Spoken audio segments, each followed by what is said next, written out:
we divide 595 by 2 in long division method.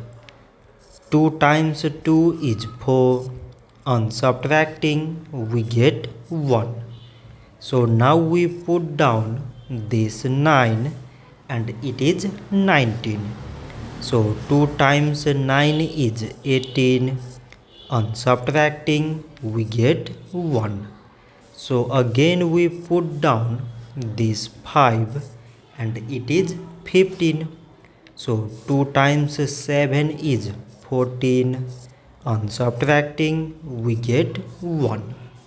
So now this 1 is less than 2 and there is no other number to put it down. So we take here decimal so that we put 0. So it is 10 and 2 times 5 is 10.